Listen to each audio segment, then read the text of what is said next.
Good morning বন্ধুরা, সকলে কেমন আছো? আশা করছি সকলে খুব ভালো আছো, সুস্থ আছো। আমার নতুন ব্লগে তোমাদেরকে জানাই অনেক অনেক ভালোবাসা। এখন বাজে সকাল 7:30। এখন থেকেই তোমাদেরকে সাথে নিয়ে ব্লগটা শুরু করছি। আশা করি তোমাদের ব্লগটা ভালো লাগবে।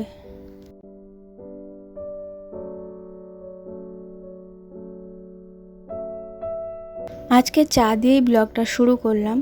তো আজকে না আমার শরীরটা ভালো না একদম। তো আজকে না, আগামীকাল থেকেই গতকাল থেকেই শরীরটা খারাপ। সারাদিনটা তবু যেমন তেমন করে কেটেছে, কিন্তু রাত্রির দিকে শরীরটা খুবই খারাপ করছিল। আমার কি হচ্ছে বলো তো, শুধু গাটা গোলাচ্ছে আর মাথা ঘুরছে, এই হচ্ছে শরীরের প্রবলেম। তো কালকে ভেবেছিলাম যে গ্যাস থেকে হচ্ছে, গ্যাসের ওষুধ খেলাম, বমির ওষুধ খেলাম। তো তারপরে সারাদিন শোয়া ছিল না বলে শুয়েই ঘুমিয়ে পড়েছিলাম, কিন্তু সকাল থেকে উঠে আবার সেই একই সমস্যা হচ্ছে আর কি। তো ঘরের কাজ তো ফেলে রাখলে চলবে না, আমাকে একাই করতে হবে ঘরে, যেহেতু আমি একা, আমার একার সংসার। শরীর খারাপ থাকলেও কাজ করতে হবে। আর ভাবছি যে কাচাকুচি আছে, অনেক কাচাকুচি আছে, কদিন ধরে ভাবছি যে কবে রোদ্দুর বেরোবে তবে কাচবো, সেই হিসাব করে করে রেখে দিয়ে আজকে অনেক জমা হয়ে গেছে। তো কাচাকুচি আজকে করতেই হবে, আর জমিয়ে রাখলে হবে না, কারণ এরপর যদি জমাতে শুরু করি তো আমি একা হাতে সব কিছু সামলাতে পারবো না, কাজ সেরে উঠতে পারবো না। আর এগুলো কি বলো তো, এগুলো হচ্ছে শালুক ফুলের ডাঁটা। তো মায়ের কাছ থেকে এনেছিলাম। আমার এগুলো খেতে মোটামুটি ভালো লাগে। তো পেঁয়াজ দিয়ে ঝাল করলে না বেশ খেতে সুন্দর লাগে। আলু দিই না, কিন্তু আমার মা কিন্তু আলু ছাড়াই রান্না করে। তো আমিও সেইভাবেই করব, আলু ছাড়াই রান্না করব, দেখি আজকে কি রকম হয়। আমি কিন্তু কোনো দিন এটা রান্না করিনি, এই ফার্স্ট টাইম করব। আর কোনো দিন মা কীভাবে করে সেটাও লক্ষ্য করে দেখা হয় না। তো মাকে একবার ফোন করব ভাবছি রান্না বসানোর আগে। তো ভাবছো চা খেয়ে কেন গ্যাসটা পরিষ্কার করছি, আসলে কি বলো তো, ঘুম থেকে উঠতে না একটু লেট হয়ে গেছে। তো হাজবেন্ডকে তাড়াতাড়ি করে চাটা আমাকে করে দিতে হয়। তো চাটা করে দিয়ে ও খেয়ে চান টান করতে গেলে আমি সেই পাকে গ্যাসের এই জায়গাটা পরিষ্কার করে মুছে নিচ্ছি, কারণ রান্না বসাতে হবে তাই জন্যে।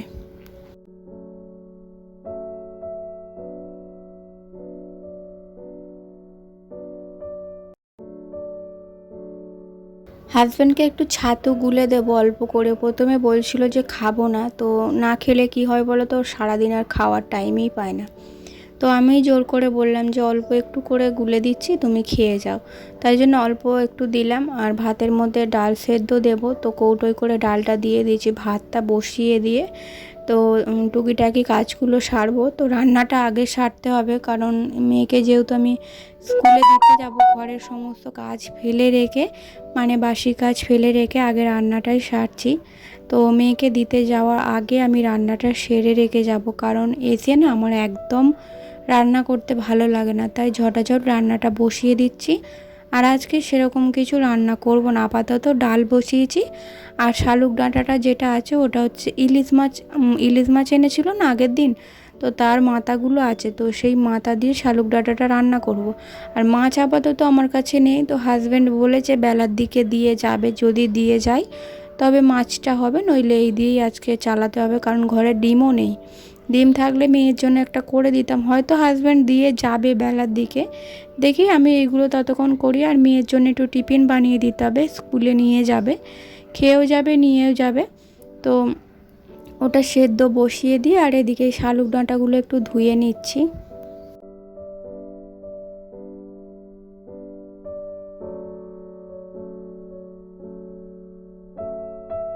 আমার ঠাকুমা না এই শালুক ডাঁটার অনেক রকম রেসিপি করে। তো শালুক ডাঁটা এভাবে কেটে তো তার মধ্যে নিম পাতা দিয়ে তেতো করে, তারপরে টক করে, মাছ দিয়ে শালুক ডাঁটা দিয়ে টক করে। আমার কিন্তু এসব খেতে ভালো লাগে না, টক তেতো আমার ভালো লাগে না। আমার কিন্তু এই শালুক ডাঁটা দিয়ে পেঁয়াজ দিয়ে ঝাল মতো করলে, শুধু পেঁয়াজ দিয়ে, তো আমার বেশ ভালো লাগে।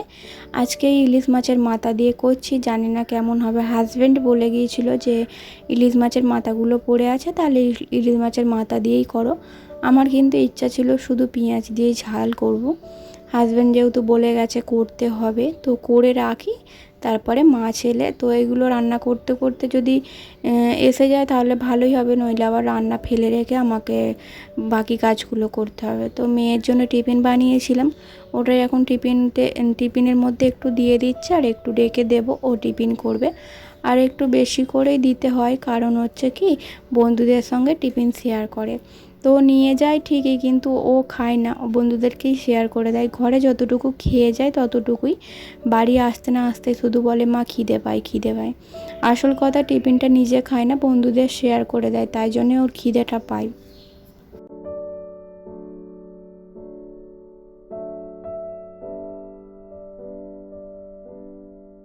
মোটামুটি রান্নাটা সেরে নিয়ে দেখছি হাতে একটু টাইম আছে, তো ভাবলাম এক্ষুনি রেডি হয়ে কি করব, তো বিছানার চাদরটা চেঞ্জ করে দিই। তো চেঞ্জ করে দিলে তাহলে একটা কাজ কমে যাবে, তাই জন্য এই বিছানার চাদর তুলে দিয়ে বালিশের কভারগুলো সব খুলে নিচে রেখেছি। বিছানাটা চাদরটা পেতে নিয়ে তারপরে তুলবো এগুলো। আর আমার মেয়ে দেখতে পাচ্ছ রেডি হয়েই গেছে, বলতে গেলে হাত বাড়াচ্ছিল ওদিক দিয়ে। তো ওকে বললাম তুই রেডি হ, তারপরে আমি বিছানার চাদরটা গুছিয়ে নিয়ে তো চুলটা বেঁধে দেবো। আর দেখি যদি একবার হাজব্যান্ডকে ফোন করব, যদি ওকে দিয়ে আসে তো খুব ভালো হয়। তো ও দিয়ে আসতে চায়, কিন্তু কাজের যদি ছুটি থাকে একটু আধটু তখন সেই ফাঁকে দিয়ে যায়, কিন্তু সব সময় তো আর মেয়েকে স্কুলে দিয়ে আসা নিয়ে আসা করতে গেলে হবে না কাজ বন্ধ রেখে। তোর যখন টাইম হয় ও নিজেই বলে আজকে আমি দিয়ে আসবো। তো আবার কাজের ওখান থেকে এসে মেয়েকে নিয়ে যায় স্কুলে দিয়ে আসে। আজকে একবার ফোন করব, যদি টাইম পাই তো নিয়ে যাবে, না হলে আমাকেই দিয়ে আসতে হবে।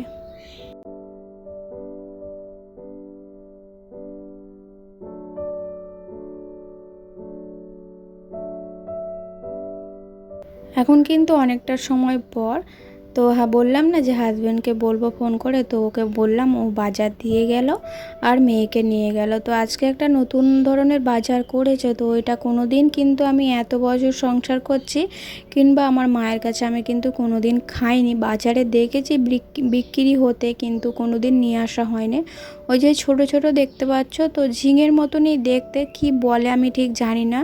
তো হাজব্যান্ড ফার্স্ট টাইম নিয়ে এসছে, তো বলছে কালকে চিংড়ি মাছ দিয়ে করতে, তো ওটাই করব, জানি না কেমন খেতে। তো মনে হচ্ছে ঝিঙের মতনই খেতে হবে, যেহেতু দেখতে ঝিঙের মতো। আর আমগুলো না 2 দিন হয়ে গেছে নিয়ে এসছে।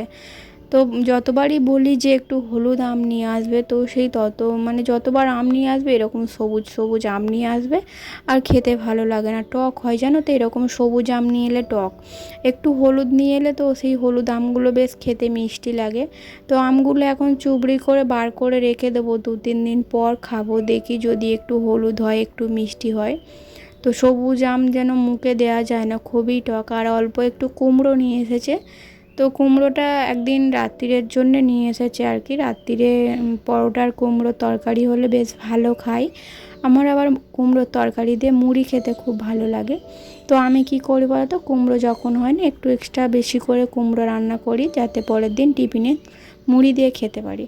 তো এই দেখো এত কাচাকুচি করেছি, তোমাদেরকে তো সবটা শেয়ার করিনি, অনেক কিন্তু কাচাকুচি করেছি আজকে। বিছানার যাবতীয় সব কিছু কেচেছি, মেয়ের আমার সব কিছু কেচেছি। আর আকাশের ওয়েদার দেখো কীরকম মেঘলা হয়ে আসছে, এই বলতে বৃষ্টি এলো। তো বন্ধুরা চলো আজকের ব্লগটা এই পর্যন্তই, টাটা।